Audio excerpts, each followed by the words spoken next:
Desde el epicentro de las letras, la cultura y el café con música de organillero de fondo, esto es Desde el Librero, el podcast de Librerías Gandhi.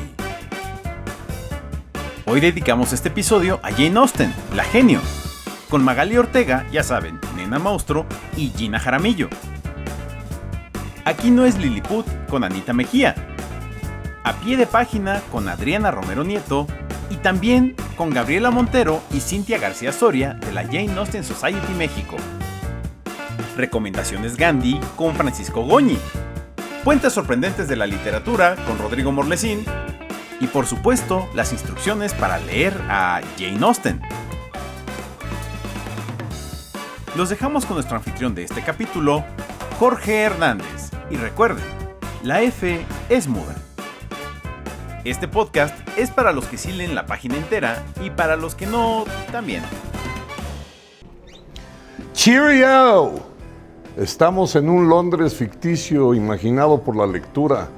Así como John, Paul, George y Ringo cambiaron al mundo con su música, Jane Austen, con solo 6 novelas, cambiaron para siempre eso que llamamos la literatura. Hoy es un programa muy especial. Le pedí a 2 amigas sabias que me ayudaran para festejar los 250 años de Jane Austen. Happy birthday, baby.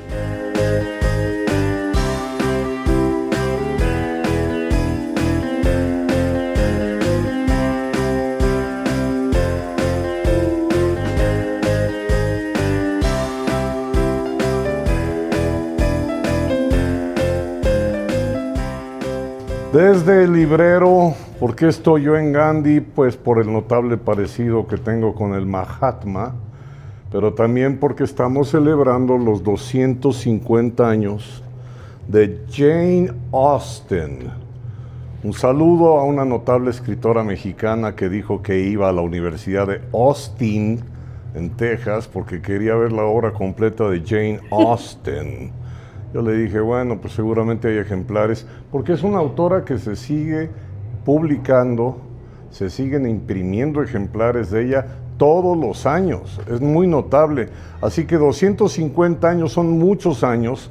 Yo solo no puedo, entonces invité a 2 personas a las que respeto y quiero, a pesar de que no las conocía y ahora las conozco, pero les voy a pedir que tú presentes a ella. Yo la voy a presentar. ¿Cómo están? Les voy a presentar a mi co-host del podcast de Cháchara Literaria, mi amiga personalísima, una gran escritora de literatura infantil, ha hecho radio, ha hecho revistas, ha hecho un montón de cosas. Les presento a mi amiga personal, Gina Jaramillo. Tú también eres mi amigo personal. Bravo, hay 350 personas aquí aplaudiendo y ahora tú, preséntala a ella. Buenos días, gracias por recibirnos aquí en Gandhi. Les presento a Nena Monstruo, mi queridísima amiga Nenu Monster, que es una gran divulgadora de la literatura internacional. Además, es una imagen importante en las redes sociales. Creo que ha hecho un trabajo extraordinario. También es escritora. Pueden encontrar aquí en Gandhi sus libros, Chismecito Literario 1 y 2. Y deben de seguirla en redes, porque de verdad la información que nos comparte, los chismes que nos trae, la forma en que divulga y la investigación que se avienta es de lujo. ¡Wow! ¡Qué presentaciones tan hermosas! Me dieron ganas de ser ellas. Aquí ya vino más personas, ya hay más gente, hay 1,200 personas aquí, todos en silencio, y más de la mitad vienen a comprar algún libro de Jane Austen. ¿Quién es Jane Austen? Mis familiares en Guanajuato creen que la conocen porque han visto películas basadas en obras de ella. Pero yo quiero empezar por mencionar un dato muy curioso. Esta mujer escribía en una sala muy pequeña, sobre un escritorio más o menos austero, pero el truco estaba en la puerta.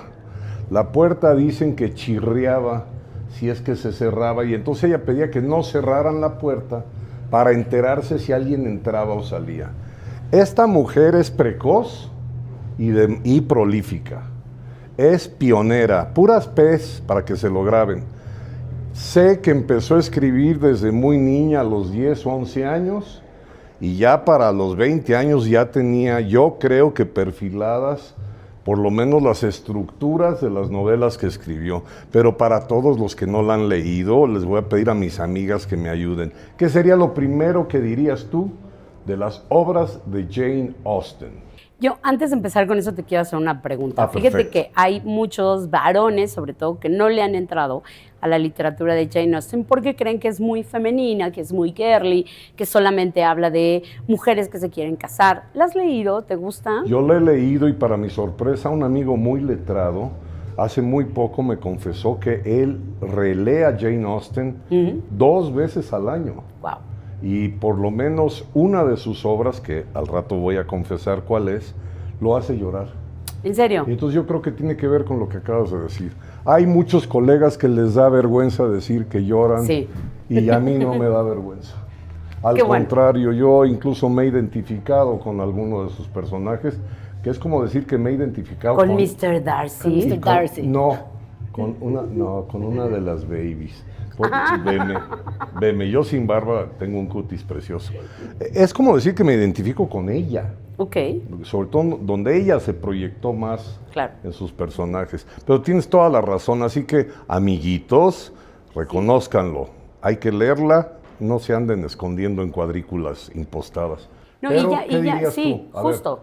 Lo que yo les podría decir de las heroínas, que todas eran unas malvadonas, eran bad bitches, eran mujeres que iban en contra de lo que se suponía, eran mujeres, de pronto tenemos ahí a 2 hermanas, ¿no? En 2 libros diferentes, que trataban de sacar lo mejor de ellas porque su familia se estaba yendo al traste. Entonces, pues cada una de las heroínas de Jane, sobre todo hay una que a mí me gusta mucho, que se las voy a confesar, que es Lady Susan Vernon, porque ella es la heroína más grande, digamos, como de edad, ¿no? La pone ya en una circunstancia donde ella estaba con una hija, era medio gosteadora, era malvadona. Entonces, esa Lady Susan me gusta mucho porque proyecta otra parte de Jane, ¿no? A comparación de Eleanor, Marian, de Emma, ¿no? De todos otros personajes, pero todas, si se fijan, tienen algo malvadón. Entonces son bad bitches las protagonistas de la Jane. Prosigue. Yo diría que es muy importante también pensar en el marco histórico que envuelve a un personaje de la talla de Jane, una mujer que creció en un seno familiar acomodado, pero no excesivo, lo cual le permitía, por ejemplo, tener acceso a papel, lo cual en la época era muy caro. Claro. Pero ese dato, ese pequeñísimo dato, nos puede dar una idea de cuál era su contexto social, económico y hasta doméstico.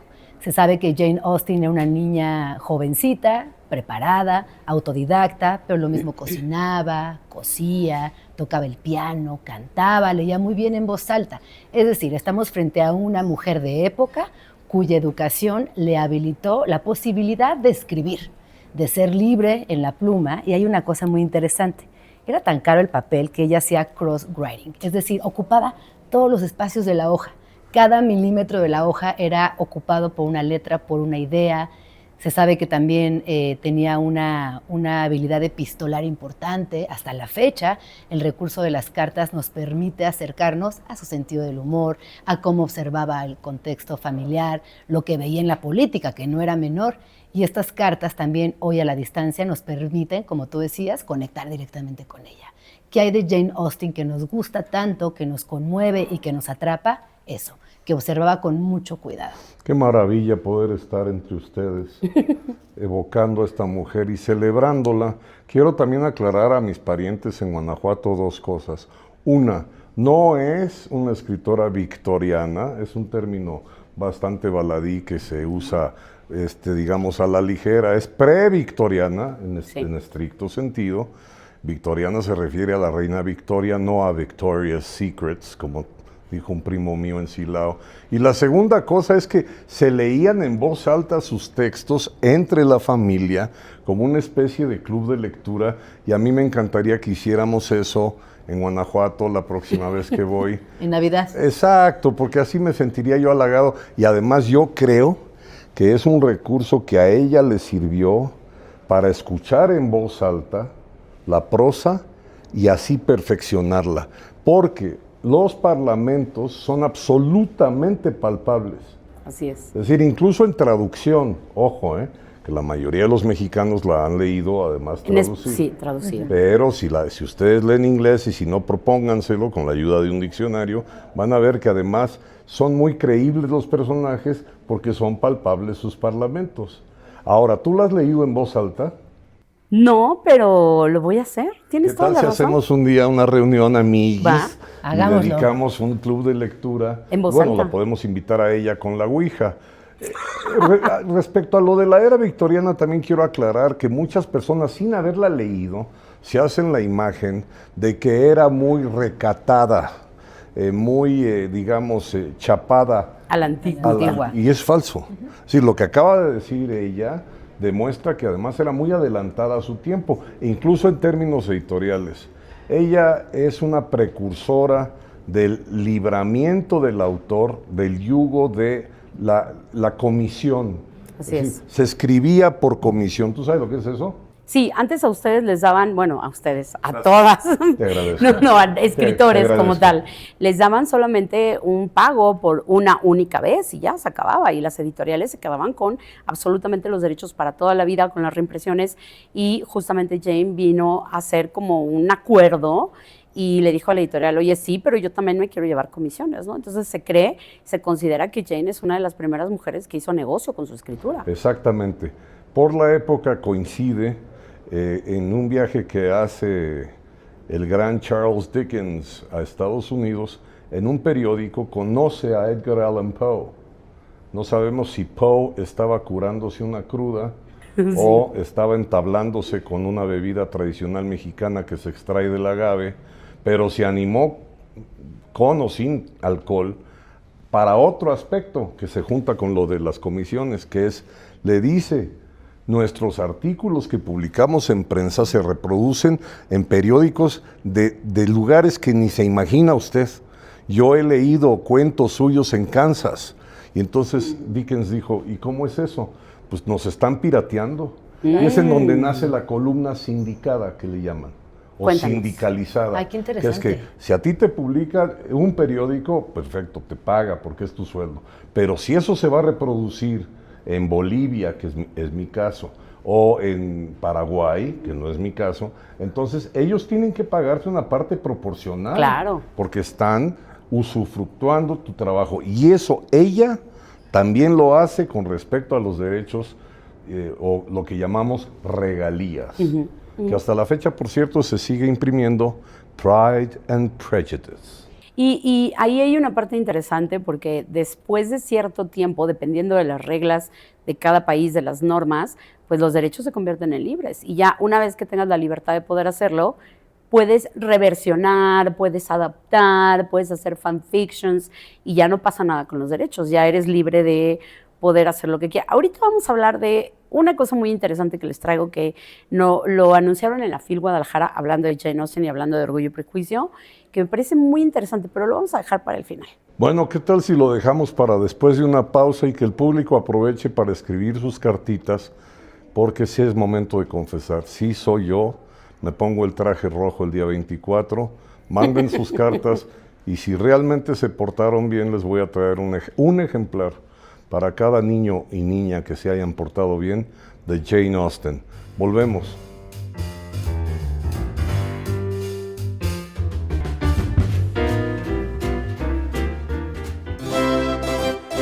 Y ahora, nuestra afamada sección, Lecciones de Seducción con el señor Darcy. Hola. Si usted es un hombre con dudas y no sabe cómo conquistar a la dama que le quite el sueño, aquí le aporto unos cuantos consejos. Primero, sea honesto y envíele señales de que le gusta. No te soporto. Hágale un cumplido. Tocas horrible. Tenga conversaciones casuales con ella. No bailo con pobres. Y finalmente, declárele su amor. Me pareces tolerable. Con estos consejos, seguramente enamorará a la dama de su interés. Pues a mí me funcionó. Este podcast es para los que sí leen la página completa y para los que no, también. Desde el librero. Encuentra Orgullo y Prejuicio y otras obras de Jane Austen en librerías Gandhi y gandhi.com.mx.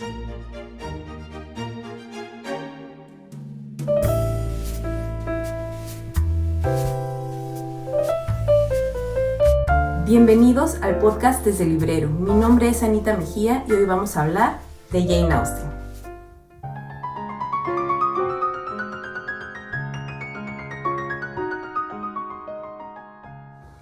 Jane Austen, la receta del mito. Si te preguntabas cómo nació el mito de la gran escritora de la Regencia, hoy te lo voy a decir, o al menos lo intentaré. Jane Austen creció en un hogar donde se valoraba muchísimo la lectura, la conversación, el ingenio y el humor. Tenía una biblioteca amplia y un entorno bastante afectuoso, aunque eso no explica todo. Jane se observó a sí misma y a su entorno, transformó la vida cotidiana en material literario.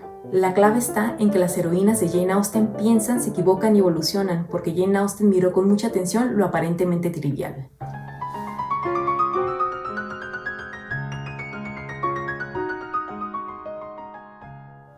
Jane Austen sin el mito.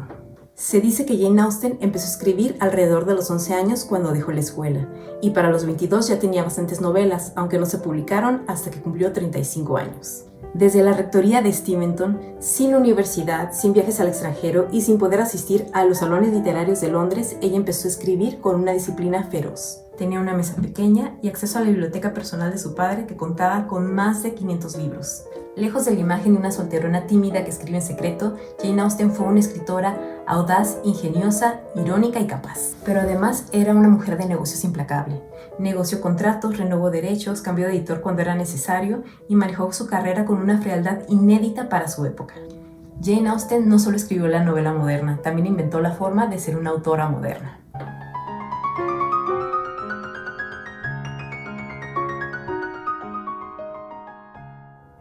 Influencias literarias de Jane Austen. Jane Austen no apareció de la nada, fue una ávida lectora. Leyó, por ejemplo, a Samuel Richardson, a Defoe, a Fanny Burney, a Anne Radcliffe, a Charlotte Smith y muchísimos otros. De ellos tomó el misterio, lo gótico, el sentimentalismo y la conciencia social, pero nunca imitó, todo lo filtraba con su ironía. Entendió tanto el poder como el exceso de la emoción literaria del siglo XVIII.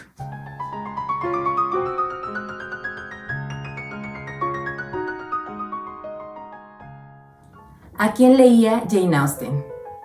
Las precursoras y precursores de Jane Austen escribieron sobre todo figuras femeninas que se equivocan, que sienten y que se enfrentan a las consecuencias de sus actos. Ahí está desde Arabella hasta Moll Flanders, dos ejemplos bastante diferentes. De Charlotte Lennox heredó la imaginación desbordada. Por ejemplo, en La Mujer Quijote, Arabella se enfrasca en sus lecturas y luego se cree todo lo que lee. Y de Fanny Burney, por ejemplo, heredó la novela de modales y la vergüenza social. De Anne Radcliffe tomó la construcción del misterio, el autoengaño y la emoción. De Charlotte Smith, la sensibilidad y la conciencia social. Y de Heywood, Richardson, Defoe y otros tantos, yo creo que tomó las mujeres que eligen y actúan. Jane Austen tomó todo esto de tantos escritores magníficos y lo transformó en algo único.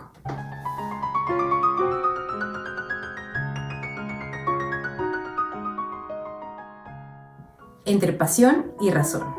Antes de Jane Austen podemos identificar sobre todo dos tipos de heroínas, las que tenían una virtud rígida o una pasión descontrolada. Había unas que vivían por amor y otras que vivían para ser un ejemplo moral. Jane Austen entra justo ahí y dice, no es una cosa o la otra. El problema no es sentir, sino entender lo que se siente. Y sus historias no castigan la emoción, la hacen madurar.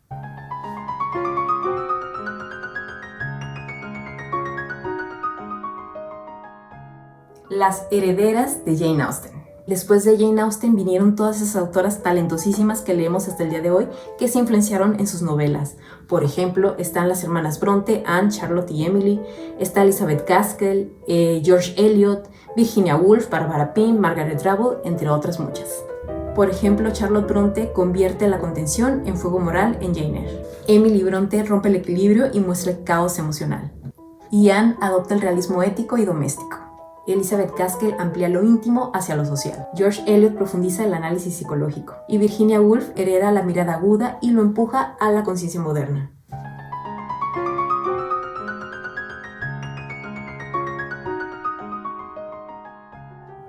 Jane Austen, el punto medio. Jane Austen es un punto perfecto entre romanticismo y razón, emoción y juicio, impulso y conciencia. No niega el amor, sino que lo mide. Y no elimina el deseo, sino que lo examina. Cambia castillos por salones, rectorías y casas de campo, y las tragedias por conversaciones. Pero el conflicto es el mismo, cómo vivir con integridad en un mundo lleno de reglas.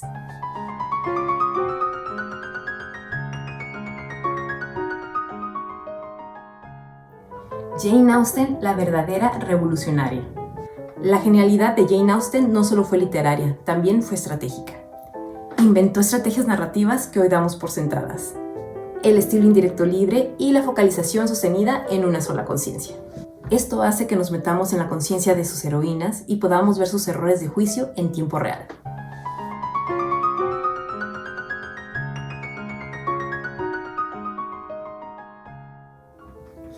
Jane Austen hoy. Jane Austen hoy está en todos lados, en los memes, en las películas, en sus libros, en los libros que están inspirados en sus libros, en los debates, pero sobre todo en nuestras casas. Vaya Lady pasó de ser anónima a ser un ícono cultural. A Jane Austen la leemos todas, y todas por distintas razones, pero yo creo que es porque la pregunta central sigue ahí, que es cómo usar el juicio propio en un mundo regido por convenciones, expectativas y normas sociales. ¿Hasta dónde llegará su huella? No lo sé, pero mientras sigamos leyéndola, seguirá teniendo mucho que decirnos.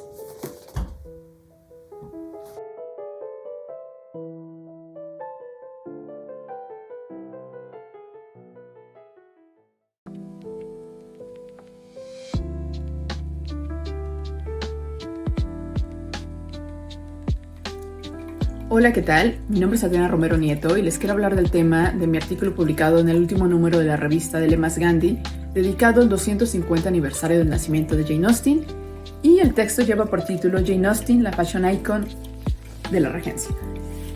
Este texto marca la premisa de que si Jane Austen viviera hoy en día, en el 2025, sería sin duda una fashion icon, porque sus personajes son toda una caracterización de lo que era la moda de la regencia. Son documentos valiosos, incluso con carácter histórico, de cómo se vestía la gente en aquella época. ¿Por qué? Porque Jane Austen era muy dedicada a las descripciones, no solamente de los paisajes, como ya dije, también de la moda. Y con ello no solamente nos da descripciones, nos dice algo que va mucho más allá. Porque Jane Austen, como lo que sería una fashion icon el día de hoy, sabe que la moda no es solamente lo que te vistes, es un mensaje de lo que eres. Muy adelantada a lo que sería al sociólogo Pierre Bourdieu y a lo que sería su concepto de habitus, Jane Austen entendía que la ropa habla de tu contexto sociocultural. Y como dice Bourdieu, el habitus, el gusto estético, no es un asunto individual, es un asunto que depende de tu contexto sociocultural, de la clase social a la que perteneces. Y por supuesto, estas nociones de buen gusto o mal gusto se crean a partir de ese contexto. Y así Jane Austen sabe que estos personajes que están inmersos en un interés por la moda, sobre todo los personajes femeninos, porque pertenecen a la clase social alta británica, que eran los gentries, a la que la misma Jane Austen pertenecía, tenían que decir algo con su ropa. Pero al mismo tiempo, al estar enfocadas tanto en su ropa, eran personajes a veces huecos y a veces superficiales. Pero Jane Austen también estaba inmersa ahí, porque en 2000 o 3000 cartas que intercambió con su hermana mayor, que era su gran confidente, Cassandra, ella misma habla de lo que la misma Jane Austen elegía, de los sombreros, de los vestidos, de los corsets y demás. Ella sabía, vuelvo a lo mismo, que la ropa no es solo ropa, la ropa dice mucho más cosas. Y Jane Austen marcó, por supuesto, todos estos documentos, como dije, de cómo se vestía en la regencia. Por eso las adaptaciones de sus películas, como la adaptación que se hizo en el 2005 donde actúa Keira Knightley, con este vestido icónico, que es un vestido blanco, estilo imperio, que llega, se entalla aquí y que va suelto, como era el vestido de la época, para justamente desdibujar la figura femenina y que está inspirado en los vestuarios de la antigua Grecia, se vuelve tan importante. Y así como también las descripciones de los libros de Austen inspiraron otras series, como la de Bridgerton, que nada tienen que ver con su obra, ni siquiera no tiene nada que ver la trama, pero el vestuario sí tiene mucho que ver con su obra, con las descripciones, con lo que ella concebía que era la moda de la época. Podemos hablar incluso de un paso más allá, que es la serie, o bueno, más bien la película Clueless, donde nos muestra un personaje de una Emma contemporánea, una mujer muy centrada en la moda y cómo justamente ve la moda también como una forma de decir algo de ella. En este sentido, Jane Austen era una gran fashionista, una gran fashion icon, porque ella sabía que la moda no es solo moda, la ropa no es solo ropa, es una forma de comunicación.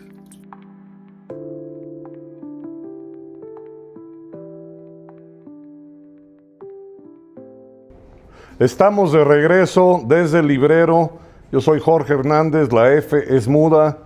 Increíble la tecnología. Ahorita en el correo acaban de llegar 3,400 cartitas de personas que dicen que se portaron bien.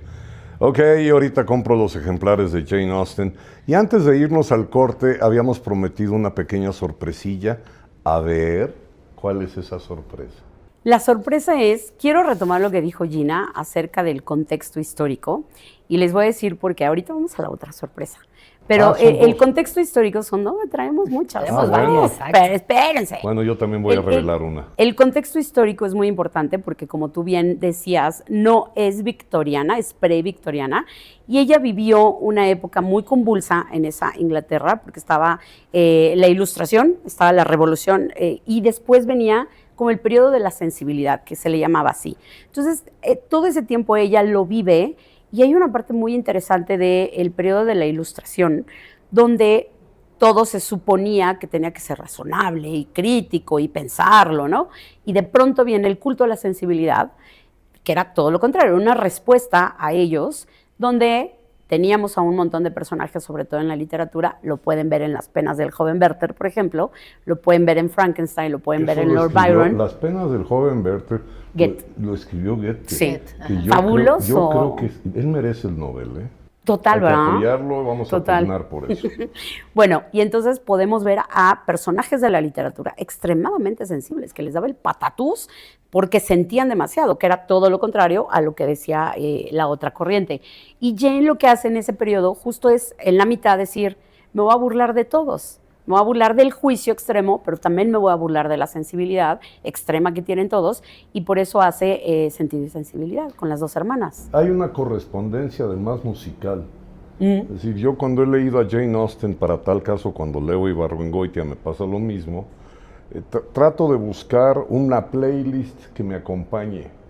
Y con ella, evidentemente, las grandes obras del romanticismo embonan casi línea por línea. Esa es una gran sorpresa que nos tenías. Por ¿Tú favor. qué quieres comentar al respecto? No, yo solo quería comentar que también me parece bien interesante que una mujer de época, como hemos dicho, tuviera este sentido del humor, porque todas las crónicas coinciden en esto. Ella tenía un humor muy ácido, era una mujer muy inteligente. Incluso, ya años después, su hermana Cassandra, con las cartas, dice, híjole, voy a editarlas, voy a corregirlas, porque necesito cuidar un poco su imagen. Y ese cuidar su imagen tenía que ver con comentarios imprudentes, críticas a lo social. Una mujer muy ácida, muy Por inteligente. eso mencioné Ibargüengoitia. Claro. Porque aunque yo no tuve el honor de conocerlo, a pesar de que era amigo de mi padre, yo me enamoré de Joy Laville. Y con Joy incluso llegué a leer fragmentos de Jane Austen a dos voces. Wow. Y Jane y Joy sería un gran nombre para un grupo Jane y musical. Joy. Bueno, hay uno parecido, ¿no? Sí. pero- Jessie y Joy. Jessie y Joy. Un saludo, por si nos están Saludo a escuchando y Jessie y viendo. Joy. Bueno, y entonces con Joy comenté, el humor de Ibargüengoitia es muy inglés. Lo común es que digan, claro, Chesterton, P.G. Wodehouse, etcétera. Pero ella decía también Jane Austen. Es decir, Claro. el sarcasmo, el comentario mordaz, y la otra, que es que no estamos hablando de chistosadas. No. Es decir, no es una payasa. Sí, no. No es comicidad, es buen humor. Y el buen humor se desprende de la inteligencia. No hemos subrayado lo suficiente que era una mujer inteligentísima. Mucho más allá de que tenía la pluma y las facilidades para poder escribir, a pesar de que el tiempo lo ocupaba en muchísimas actividades. Entonces, un saludo a todas mis primas en Guanajuato que hacen tantísimas cosas. Bueno, también dense una oportunidad de abrir una libreta. No, brillante. Fíjate que mucha gente piensa que escribía con furia y que era como muy desenfadada, pero tenía sus detractores. No sé si ustedes sabían que, por ejemplo, Mark Twain decía que era súper vulgar. Cuando Mark Twain la lee, dijo, ¡ay, qué horror! ¿Qué es esto que está escribiendo? Charlotte Bronte fue una de sus grandes detractoras de la literatura porque Charlotte decía que ella pues no tenía desarrollo de personaje, que era muy por encimita, que todo era muy cursi, que todo era muy rosa. Y bueno, o sea, sí, si comparamos a las Bronte que llegaron después con Jane Austen, pero todo tenía que ver con lo que dice Gina un poco, ¿no? El contexto histórico. Las Bronte no tenían la misma situación económica que la tenía Jane, se fijaban en otras cosas. Entonces también ahí hay como una combinación. Habrá gente que la ame y habrá gente que no la soporte como Bronte, que la odiaba. Yo estoy impresionada de cómo se ha sostenido con el paso del tiempo. Y lo decíamos antes de entrar a la grabación, hay club de lectura, las cartas están en línea por si no puedes viajar al museo a verlas. Hay de verdad muchísima gente que la sigue reconociendo, estudiando, reimpresiones, portada esta, portada aquella, exposiciones. O sea, es una mujer que a lo largo del tiempo se ha sostenido de una manera como muy pocas escritoras. Y bien no solo dicho. Eso, se le ha vinculado con las artes, con el teatro, las múltiples con la música que decía con la yo. música. Entonces, eso te habla de lo genial que es. Bueno, yo como pugno por el retorno de la levita, también diría que ha influido en la moda. Claro, sí. Yo tengo ganas de vestir, bueno, de vez en cuando, vestirme así, con esos escotes. Ahora, qué bueno que mencionaste lo de los museos, porque incluso hay una reproducción de la puerta. Ajá. Chirriante. Claro. Y yo voy a poner una en mi casa. Estaría. Por si alguien se quiere meter. Qué bueno que mencionaste a Samuel Clemens, cuyo seudónimo era Mark Twain. Y el hecho de que haya tomado esa postura también es un autogol, porque en muchos sentidos también él ahora ha sido incluso corregido por el mundo maga. Yo ya vi la edición, la Mártir, ¿no? oprobiosa, claro. la edición nueva de Huckleberry Finn y Tom Sawyer, las ediciones que hicieron sin la palabra nigger. Se usaba en esa época y se sigue usando, pero en el mundo del hip hop. Ahora bien, dijiste que no ha perdido vigencia, pero vamos a aclararle a todas las personas que todavía no la leen. ¿Cuáles serían algunos de los puntos que confirman que esa mujer puede hablar hoy en voz alta a la salida del Metro Valderas? Yo les tengo una propuesta que es la otra sorpresa que les traigo. Ahora que estuve en la FIL Guadalajara, fíjate que los espacios para los audiolibros, para otras nuevas plataformas, para que la gente se pueda acercar a las novelas, resurgieron. Es la primera vez que la FIL le da un espacio muy grande, como de un foro, como de 4 o 5 horas, a todo lo que tiene que ver con plataformas, con audio. Y algo muy interesante que me pareció es que están tomando estos nuevos clásicos. Por ejemplo, hablaban específicamente del caso de Orgullo y Prejuicio, donde ahora vas a tener una experiencia sonora. Ya no nada más va a ser alguien que lee perfecto y que lee muy bonito y que te va a redactar y que te va a leer. No, ahora son actores. Ahora, esta plataforma nueva, bueno, no nueva, pero esta plataforma con este nuevo audio, lo que va a hacer es que va a traer actores. En el caso en español va a traer a los actores de Élite, que es esta novela de chavitos, que justo es lo que quieren, ¿no? Que las voces y que los actores estén ahí y la van a hacer toda una experiencia sonora. Va a haber música, va a haber audio, va a haber ruidos incidentales, lo que decíamos.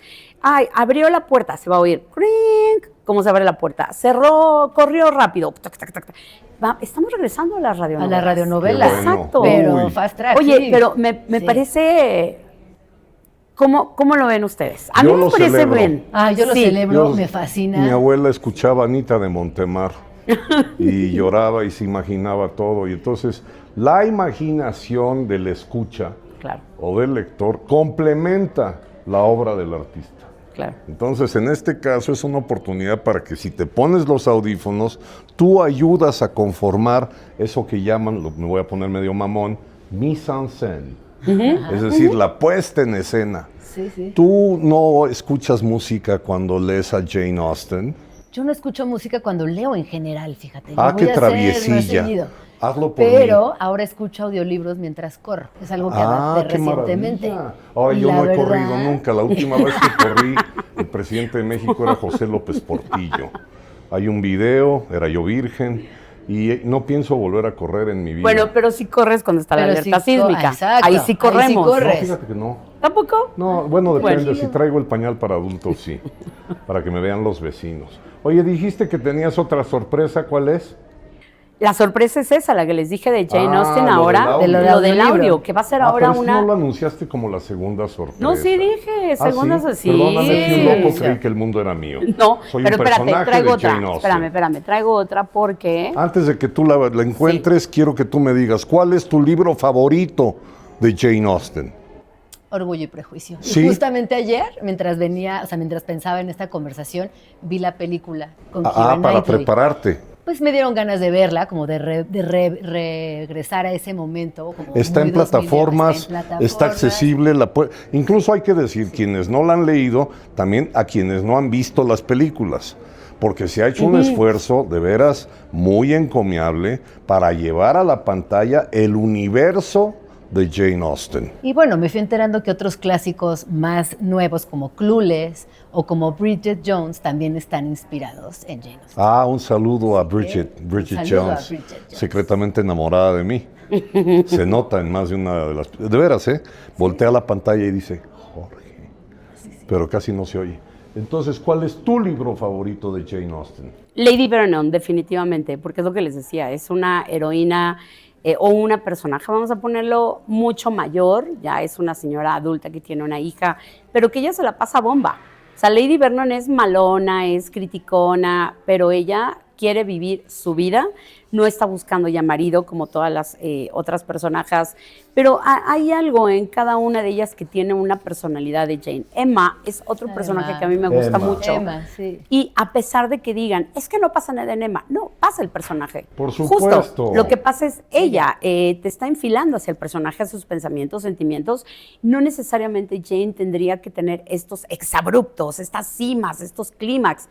Es el personaje lo que te va llevando a la novela, supuesto, ¿no? es Y eso como- es algo que hace ella muy bien. Yo en los muchos episodios que aparezco en Seinfeld, dicen es que en ese programa nunca pasa nada. Claro que pasa de todo. Sí, claro. Y para tal caso en Las Meninas de Velázquez también. Claro. El perro dicen que es lo más importante, ¿no? Yo le voy a Maribárbola, la Ok. que está justo en el centro. Y Ok. nunca hay que olvidar, Yo y le hay voy que al espejo. decírselo a los peninsulares, la ollita de barro que contiene chocolate, que está a punto de tomar la princesa, la infantita, Ajá. es mexicano. Ese es barro Ah, ¿sí? mexicano. ¿Qué tendría de mexicano el universo de Jane Austen? ¿No han pensado? ¿Qué tendría, ¿Qué tendría de México? El chisme. Las dejé calladas, ¿no? Nos dejaste. No, pues las gran conversaciones, eso, ¿no? Eso Es cotidiano, una las época conversaciones. pre-porfiriana. Ok. Sí. En mi opinión, creo que nos confundimos siempre con tildar de victoriano lo que es pre-victoriano o post-victoriano, porque nosotros en México llevábamos esa calendarización trastocada. Es decir, hacia finales del siglo XIX, O sea, como con delay. sí hay un delay de Sí. que hacia finales del XIX es cuando estábamos viviendo cosas que se ven en la obra de Dickens o de Jane Austen o de Víctor Hugo. Claro. Pero pues es porque no había, en primer lugar no había aviones Claro. y no había Twitter. Claro. Y no había manera de comunicar lo transatlántico a la manera instantánea como ahora. Claro, llegaban en versiones ya contadas. Hasta las partituras meses después, tardaban. Claro. Y muchos mexicanos también tenían que viajar a Europa para ver las pinturas de las que se hablaba Claro. en los grandes catálogos. Sí, sí. Alfonso Reyes tiene un texto prodigioso sobre la primera vez que logra ver a la Mona Lisa. Oigan, ¿se han puesto a pensar que hay muchas obras que están, obras de la literatura, la Ilíada, la Odisea, muchas escenas de Shakespeare están tomadas para pinturas, pero Jane Austen no? No. ¿Se han fijado? Por ejemplo, de Shakespeare hay un montón. Está la Sí. Ofelia, Bueno, y el está Quijote. un montón, claro. No, y el hombre. Quijote, que se han hecho Mi tía pinturas. Ofelia y hasta se- lo tiene en el Claro, baño. exactamente. Es muy intimidante. ¿eh? Exacto. Pero de Jane no hemos visto pasajes. Pues hay que dar ese reto para los Sí, artistas y sí, ¿no? dibujantes, Hay que ver, claro. y para los escultores, Claro. y para la pausa que se impone en este momento porque necesito peinarme.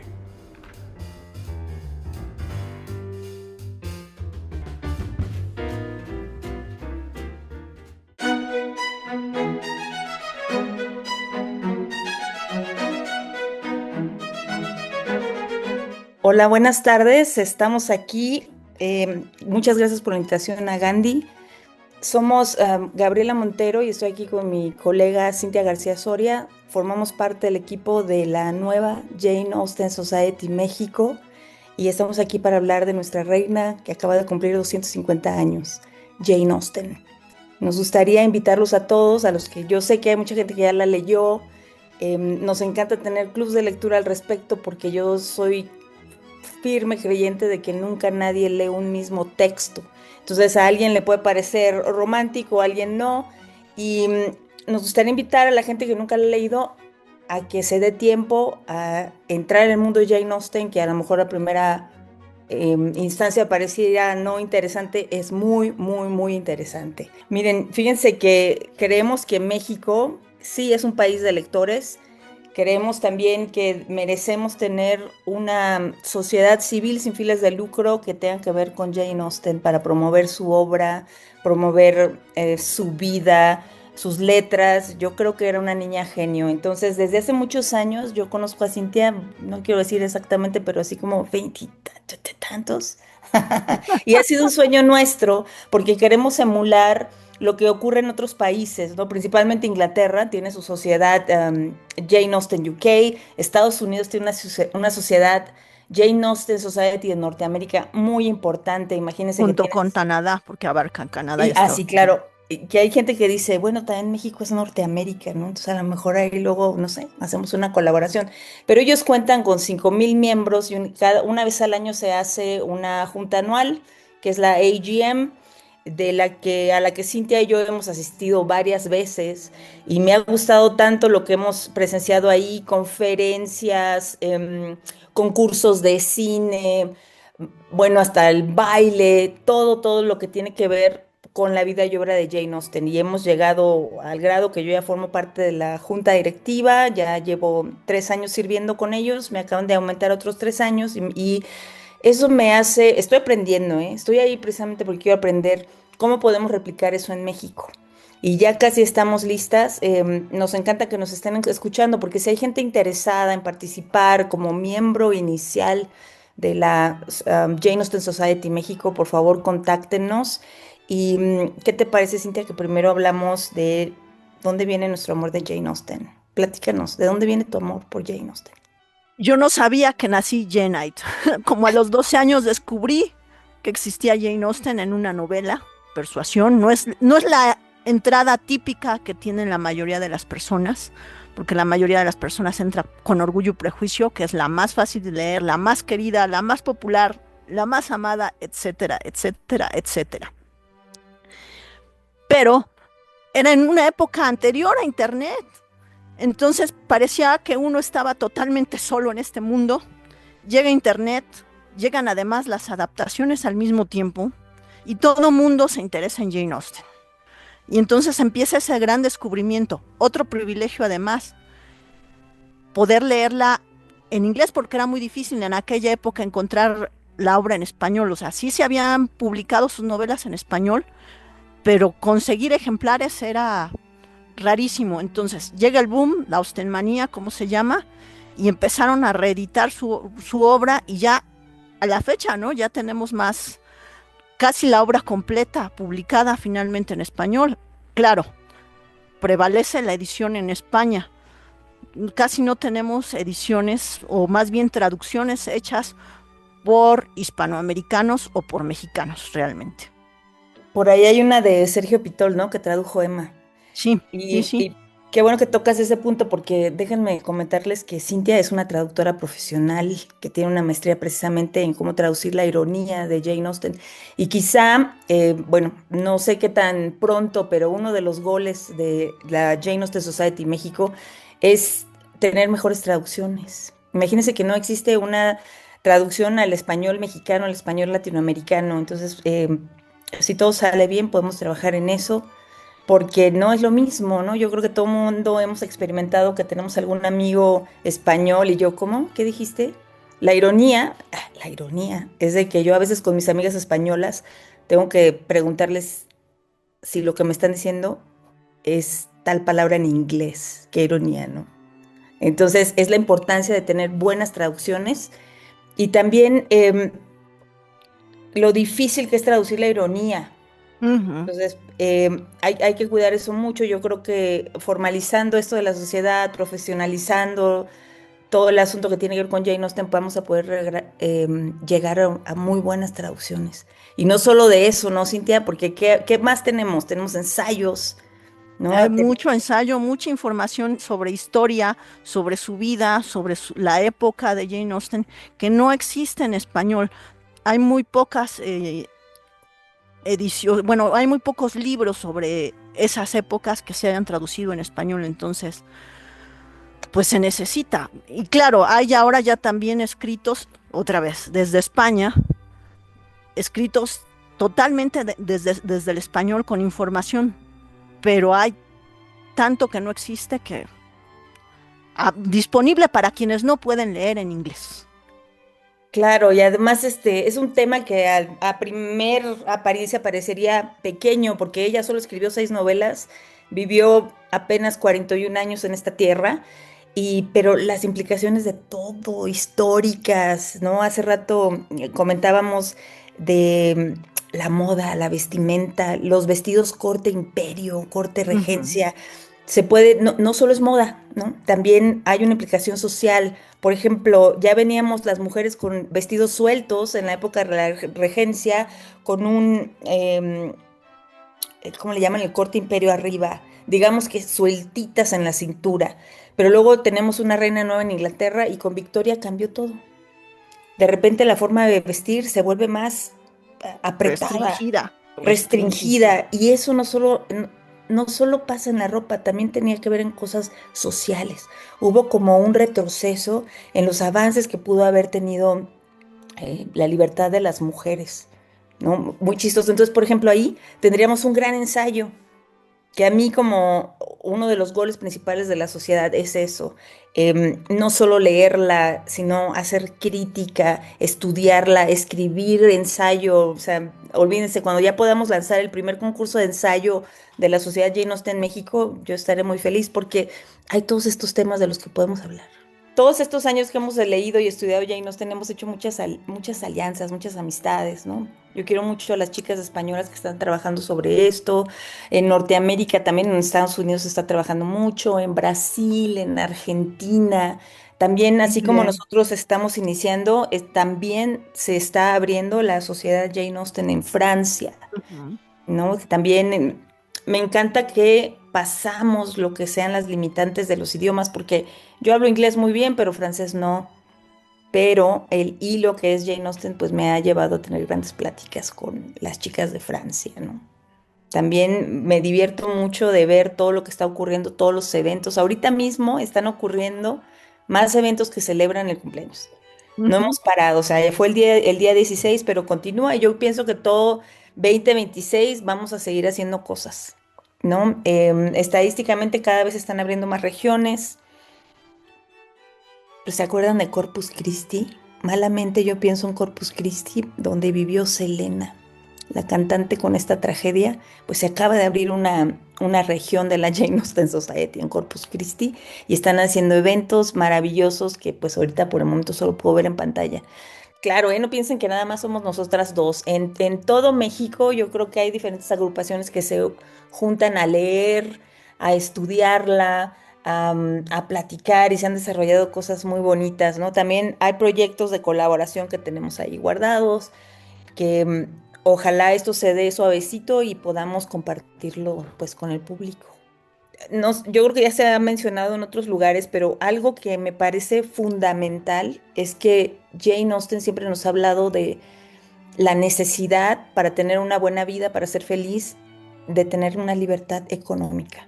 Le pone mucho énfasis a lo económico, que me lleva a mí como a una red flag, ¿no? A un cuidado a todas estas chicas que me enamoran muy rápido de lo que pareciera ser señor Darcy, pero no lo es. El amor romántico creo yo que puede hacer mucho daño. Si no se cuidan cosas como la libertad económica, la estabilidad económica. Y eso nos lo está diciendo esta mujer desde hace 200 años. Yo creo que ya es hora de... Y con el gran ejemplo de Marianne Dashwood. ¿Cómo ves, Cintia, la Sociedad Jane Austen en México? en unos 5 años. Pues ojalá que ya estemos totalmente funcionales con una reunión anual. No creo que podamos llegar a los niveles de la Jane Austen Society de Norteamérica, ¿verdad? Pero pues con suficientes números como para organizar una reunión anual donde también, además de conferencias, haya un baile. Es lo más bonito, ¿eh? Déjenme les platico que las conferencias en Estados Unidos precisamente son esto que nos dice Cintia. Hay conferencias, hay tours, hay reuniones por grupos específicos, pero lo más bonito y digamos, el highlight de la conferencia es precisamente el baile, ¿no? Precisamente porque nos hace muy feliz bailar. Cintia, yo estoy segura que has tomado muchas clases de coreografía, a lo mejor nos puedes dar unos tips. Pero en México, que somos un país también tan alegre, tan divertido, que nos encanta la cultura, creo que podemos hacer un baile inspirado en Jane Austen perfectamente.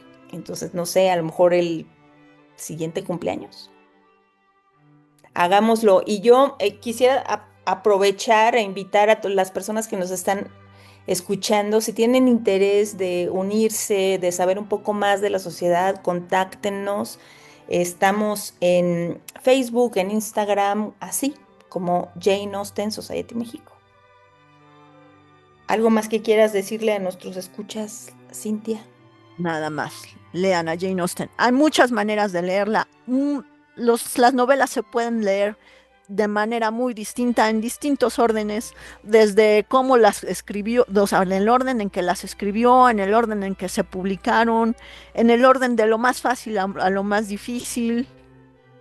Oye, Muchas si formas. nunca nadie ha tomado un libro de Jane Austen, ¿por qué novela les recomendarías que empezaran? Pues siempre Orgullo y Prejuicio o Sensatez y Sentimientos. Porque a mí me gusta más el título hispanoamericano, Sensatez y Sentimientos, no Sentido y Sensibilidad. Sí, ya sé, y también por ahí hay una traducción que se llama Juicio, en lugar Juicio de... juicio y sentimiento, creo. Ajá, que es la mejor traducción, o sea, en términos de contenido es la mejor traducción. El título es el que siempre es difícil, pero bueno. A mí me gusta el hispanoamericano, Sensatez y Sentimientos. Ok, pues muy bien, ahí tienen Orgullo y Prejuicio o Sensatez y Sentimientos. Y pues muchas gracias a la gente que nos está escuchando y sigan nuestras redes y por favor, dense la oportunidad de leer a la gran genio, reina de 250 años, Jane Austen. Muchas gracias.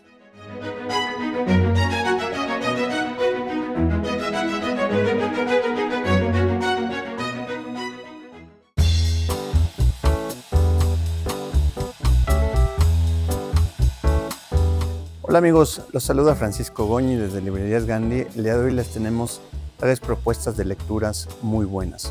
Arranco con el libro del mes. En esta ocasión, el cineasta querido por el público Woody Allen, famosísimo en todo el mundo por grandes comedias, ahora debuta como novelista con ¿Qué pasa con Baum?, publicado por Alianza Editorial.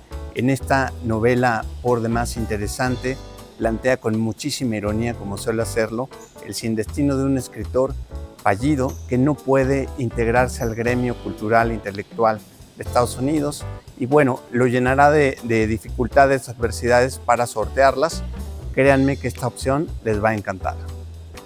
La segunda recomendación que les tengo es adentrarse a la obra y vida del gran León Tolstói.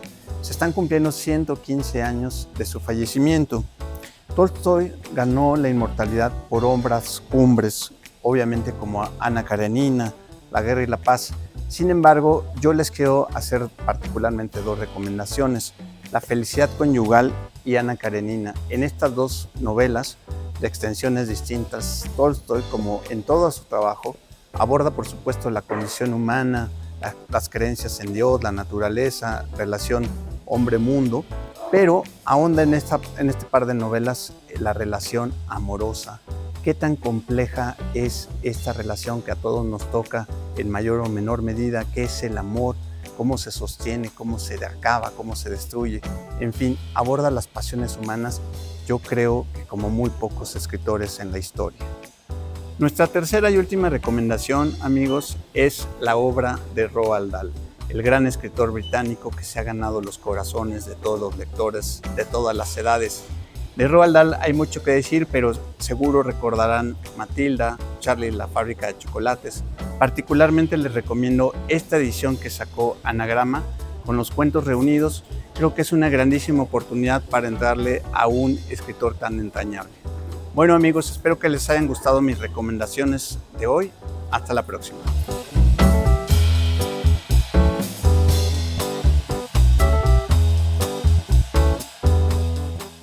And now, me pongo scholar.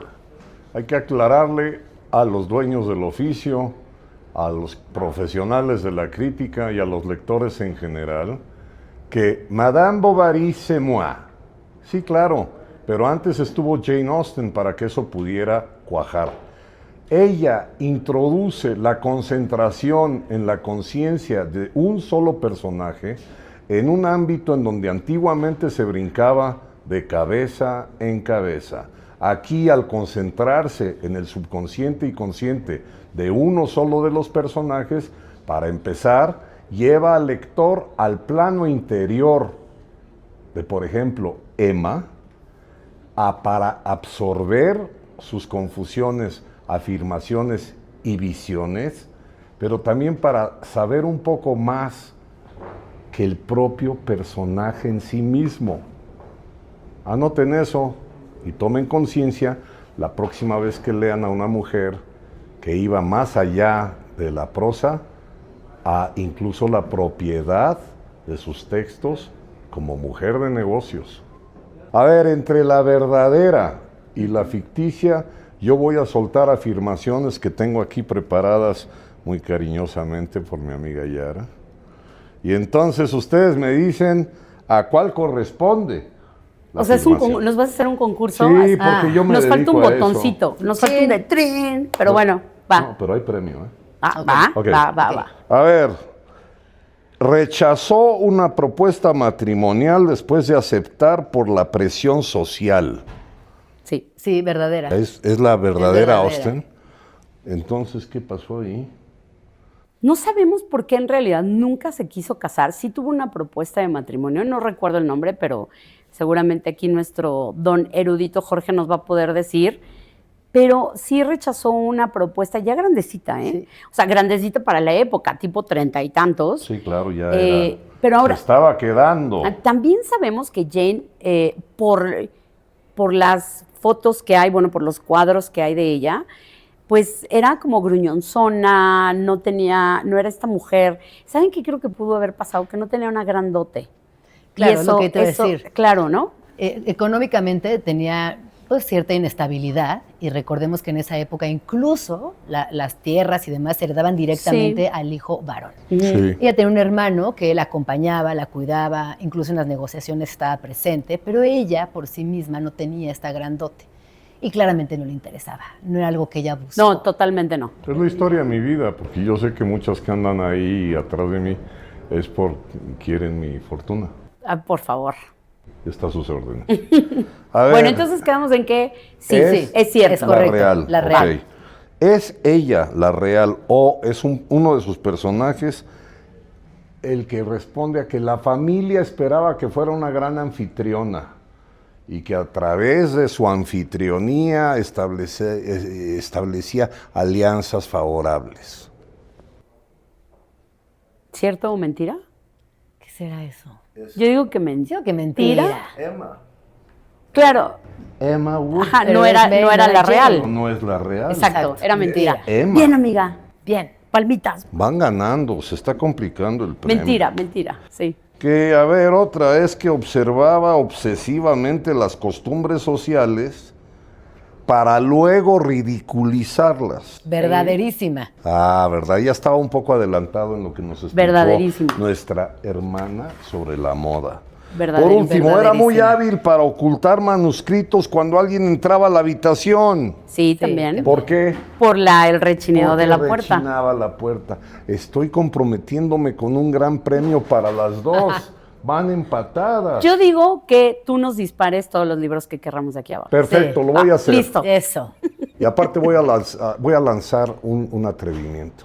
De aquí a un año, cuando festejemos los 251 años, para las personas que nos están observando en este momento, si realmente leen toda la obra y me convencen a mí de que se volvieron austenistas, yo pago la experiencia británica. Eso, perfecto. Británica, ¿eh? Sí. Británica. Yo pago la experiencia británica. Amigos, tenemos que ponernos, miren, para que nos lleve a Bath, nos lleve Estamos aquí ante notario como Chabelo, ante el interventor de la Secretaría de Gobernación.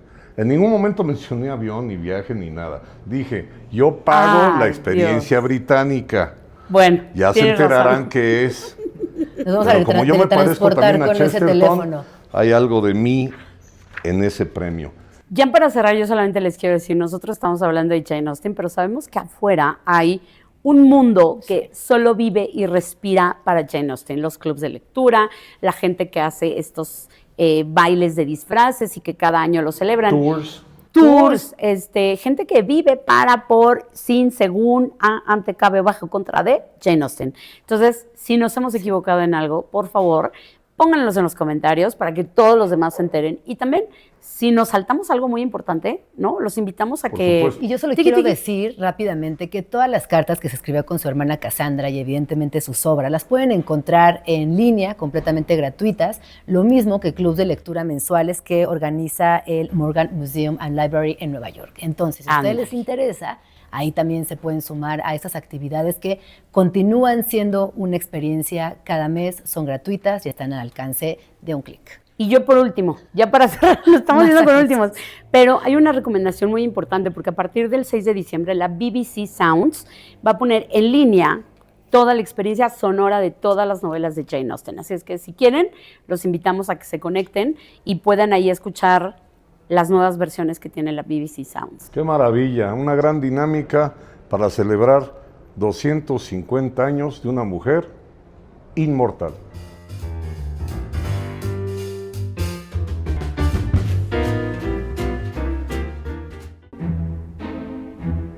Conscientes de que la época navideña es muy ajetreada para nuestra audiencia, resumiremos para todos ustedes el cuento de Navidad de Charles Dickens, desde el testimonio de los fantasmas de las Navidades.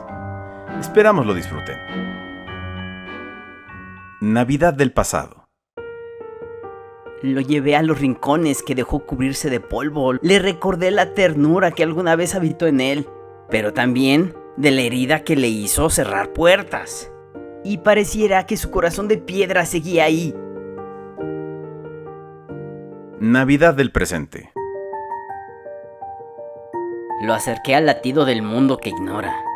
Mesas modestas, afectos sinceros, vidas que su propia frialdad toca sin querer, y le hice sentir el peso de su ausencia.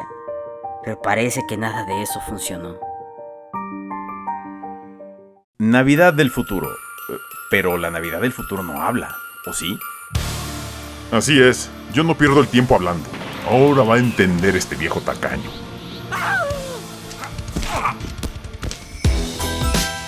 Este podcast es para los que sí leen la página completa, y para los que no, también. Desde el librero. Encuentra Cuento de Navidad y la bibliografía de Charles Dickens en librerías Gandhi y gandhi.com.mx. Y desde el librero les deseamos muy felices fiestas.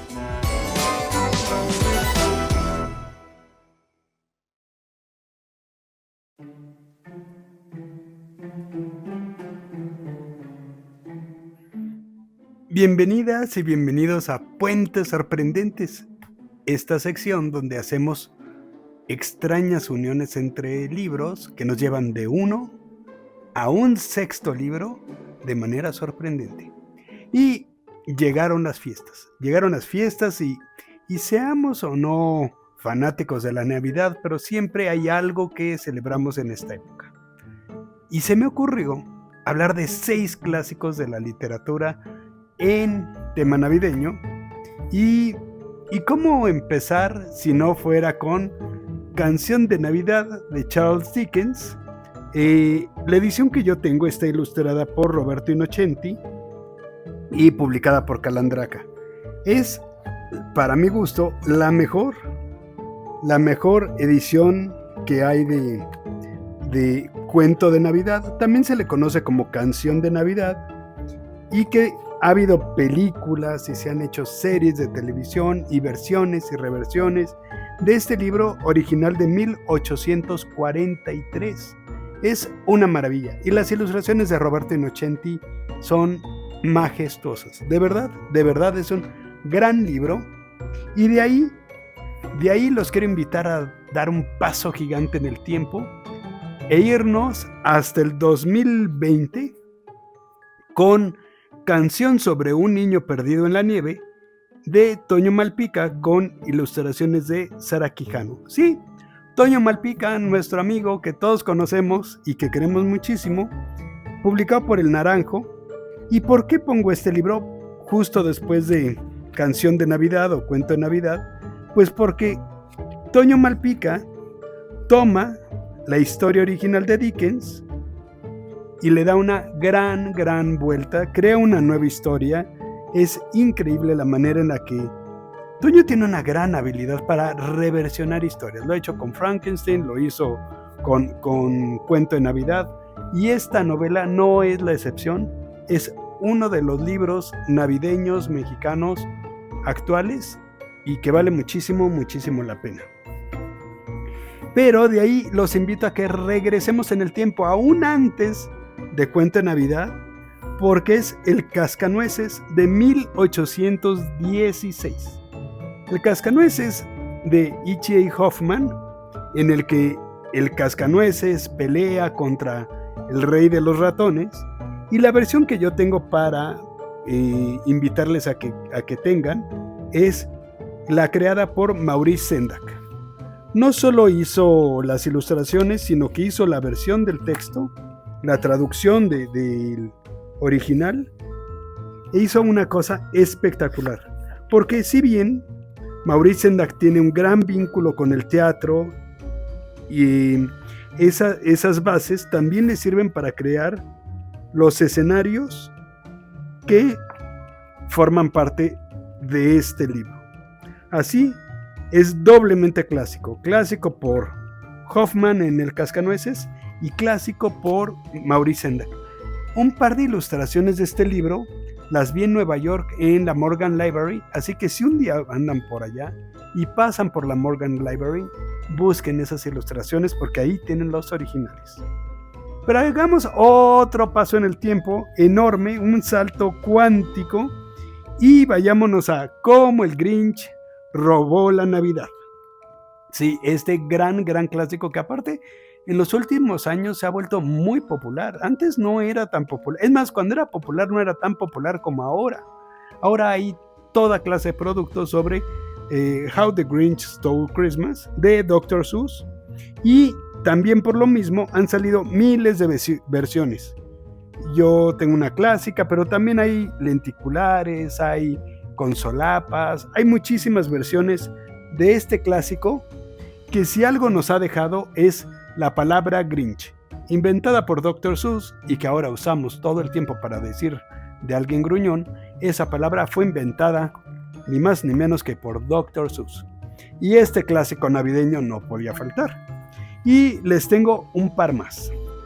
El quinto, del extraordinario Paul Auster y la extraordinaria Isol, llega El Cuento de Navidad de Augie Wren, y es un cuento de Navidad no clásico, no típico, no esperanzador.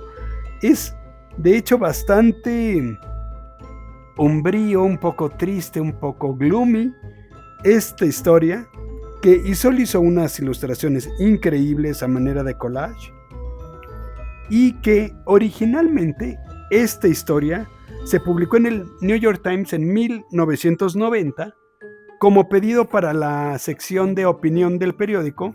Le pidieron a Paul Auster que escribiera un cuento.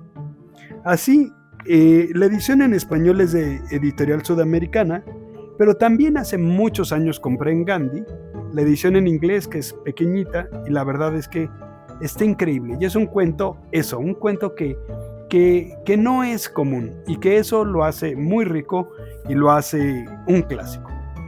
Pero me van a decir, pero si de México no has hablado casi nada. Bueno, pues cerramos con México. Un libro que es muy emblemático, sobre todo en la comunidad mexicoamericana, y que se llama Qué montón de tamales, de Gary Soto y Ed Martínez. De este libro, y que habla de eso, sobre la tradición de los tamales en Navidad, es que incluso se han montado obras de teatro. Así de popular y así de importante es. En México no es tan conocido, pero no por eso no vale la pena. Las ilustraciones son muy bonitas, pero sobre todo la historia. La historia es muy cálida. Es de una familia migrante en los Estados Unidos preparando tamales para la cena de Navidad, y cómo la familia se reúne a preparar un montón y a comer un montón, pero hay algo que sucede. Hay un anillo que se ha perdido.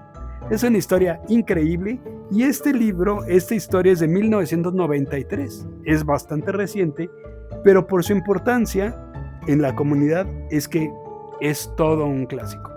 Así, 6 libros, Qué montón de tamales, el de Paul Auster, que en inglés se llama August Green Christmas Story, o La historia de Navidad de August Green, con ilustraciones de Isol, Cómo el Grinch robó la Navidad, del clasiquísimo Dr. Seuss, El Cascanueces, pero la versión de Maurice Sendak.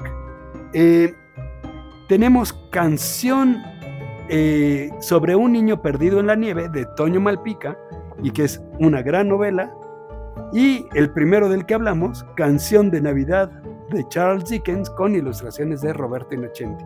Así, 6 clásicos unidos por el tema, pero sobre todo que han traspasado el tiempo, el espacio, las fronteras, y son clásicos para todas y todos.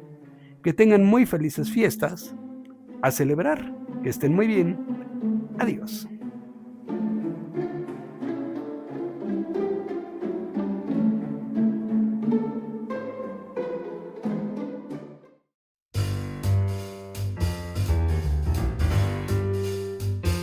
Hola amigos del podcast Desde el Librero, soy Isabel González y les quiero contar una historia.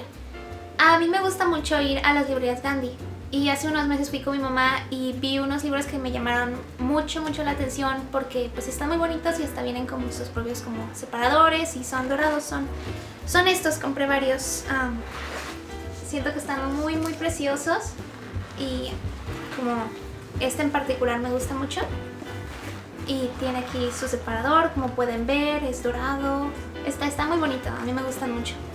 Y este es Orgullo y Prejuicio de Jane Austen, que de estos que compré se convirtió en mi favorito. Me gusta mucho leer en general, y como las cosas de esa época leerlas, porque me gusta como aprender de cómo funcionaba la sociedad en ese entonces. Especialmente en este libro lo expresan de manera muy graciosa y exagerada, pero divertida. Y me gusta mucho como imaginarme los lugares que existían en ese entonces, en ese sitio, como imaginarme los vestidos y como cómo interactuaban como los diferentes tipos de personas en esa sociedad, y como las mujeres, y pues pensar en sus realidades en ese entonces, porque sí son los libros como realistas de esa manera, que expresan como cómo funcionaba el romance para las mujeres en ese entonces, pero terminan siendo románticos, aunque sean realistas, y ponen a los personajes en situaciones muy como creativas, y al final con finales felices. Y me gusta mucho leer, y leo mucho. Siento que es como muy importante que los jóvenes lean, porque siento que se está perdiendo mucho, y que aprendan pues diferentes cosas que no aprenderían en su día a día. Y sí, este libro me gusta mucho. Me gustan mucho los personajes y el romance, y sí, es uno de mis favoritos ahora. Muchas gracias por escucharme.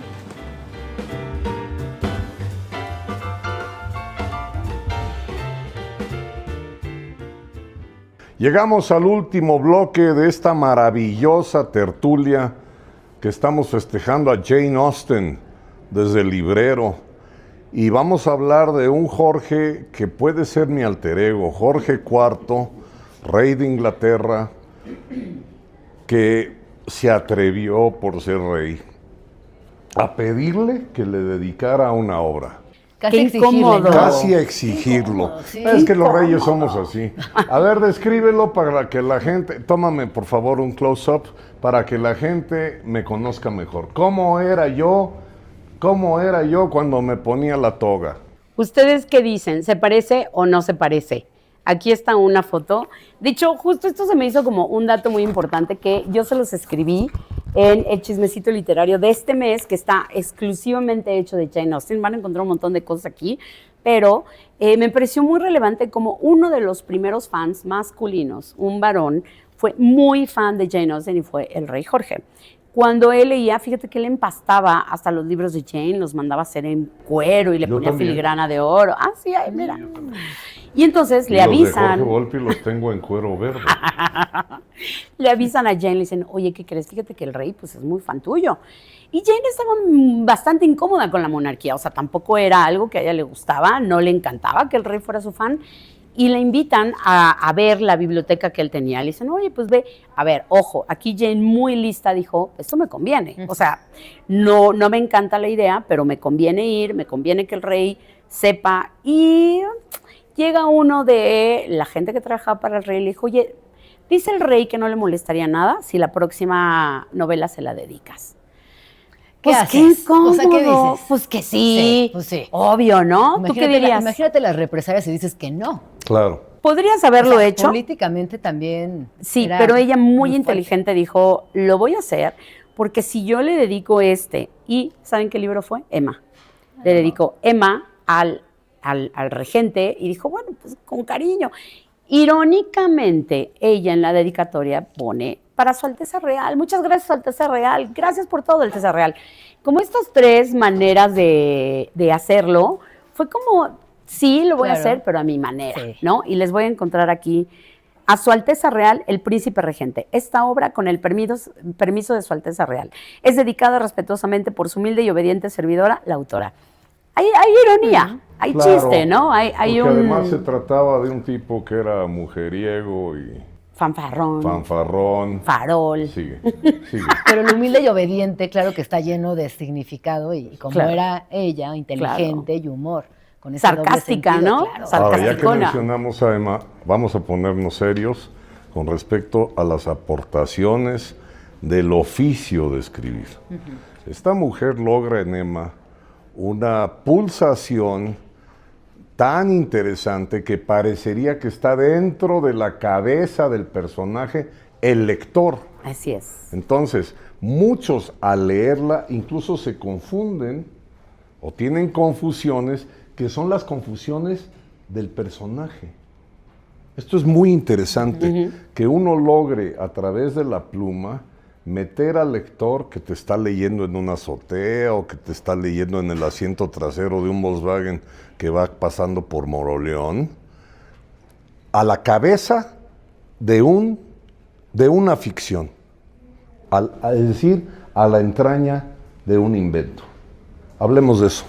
Pues era como casi una experiencia inmersiva, ¿no? Lo que hoy decimos, una experiencia inmersiva y nos sorprende mucho y nos llama la atención, pues Jane Austen entendió hace muchos años cómo funcionaba el cerebro de la gente, cómo llamar la atención y cómo meterlas de lleno en esa narrativa. ¿Tú lo has sentido cuando la lees? Por supuesto, cuando la leo, cuando leo referencias de ella, hasta cómo se vestía. Ella era todo un elemento que compartía una energía literaria, de moda, de política, y sí creo que ese personaje tan grande se siente cuando la lees. ¿Tú desde cuándo quedaste, digamos, hipnotizada por Jane Austen? Yo diría que en la prepa. ¿Sí? 15, 16 años. ¿Te obligaron a leerla? Sabes que no lo tengo tan presente, pero sí recuerdo que con mi prima empezamos a enterarnos de Jane Austen. Como en esa etapa de un saludo a la prima. Mi prima Paulina. Como en esa etapa temprana, que tienes que 15 años, 16, por ahí. Qué maravilla. ¿Y tú? Yo también, yo creo que como en la prepa es cuando te llegan los libros, pero yo les voy a decir la verdad. A los 16, 17 uno la lee y dice, como que a los 17 estás interesada en otro tipo de lecturas. Pero conforme va a pasar el tiempo, la retomas y hoy que probablemente eres una lectora de cursos avanzados, ya la ves con otra manera, ¿no? Eso me pasó a mí con Cumbres Borrascosas. Yo hoy que releí Cumbres Borrascosas hace 2 años, dije, qué maravilla de libro es Cumbres Borrascosas. No lo consideraba yo así la primera vez que la leí, por ejemplo. Entonces, por eso, como tu amigo, está bien que estemos releyendo a Jane Austen de vez en cuando. Yo, la verdad es que no la releería 2 veces al año, la verdad es que no, sí, es mucho, es mucho. pero yo creo que hoy sí merece una relectura, sobre todo, no para comparar, porque es imposible comparar lo que las mujeres, pero sí para ver la evolución y sobre todo saber cómo Jane también era muy visionaria. Y hay cosas que no han cambiado, ¿eh? En las mujeres, su situación económica, política, social, no han cambiado al día de hoy. Y eso me parece la comparación muy importante, no para saber si eran más o menos, o si tenemos más o menos, sino para saber que también Jane en algún punto ella era muy visionaria de cómo iban a estar las mujeres el día de mañana, ¿no? Qué bonito resumen acaban de hacer ustedes dos, que ya es una tentación bastante magnética para quienes no la han leído. Yo creo que además de que es una tentación para quienes no la han leído, es un recurso para todos los que escribimos. Tratemos de leerla con lupa, también con telescopio. Es decir, hay que reconocer que afortunadamente ya pasó el tiempo y muchas cosas de esa época han sido superadas.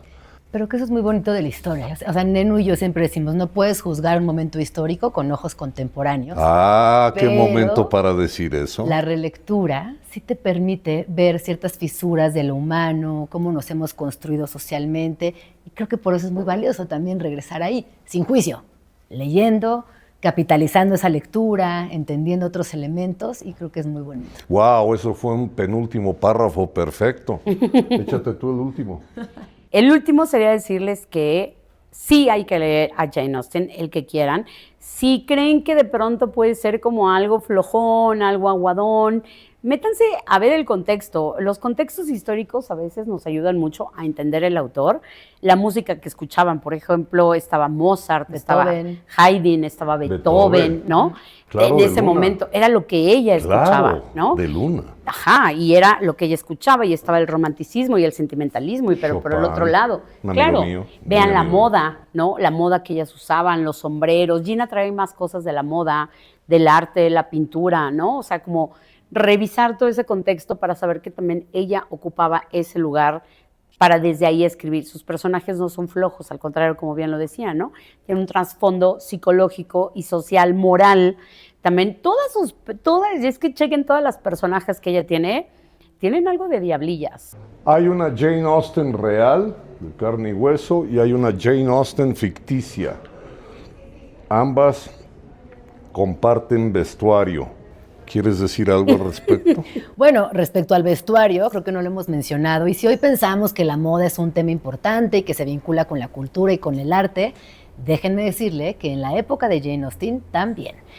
Imagínense que en esa época uno no iba a las tiendas y compraba la ropa, ¿verdad? Te la mandabas a hacer a la medida, escotes sugerentes, pero no demasiado, porque podían verse de una manera vulgar, los corsets eran un poco más flojos, pero igual eran capas y capas de ropa.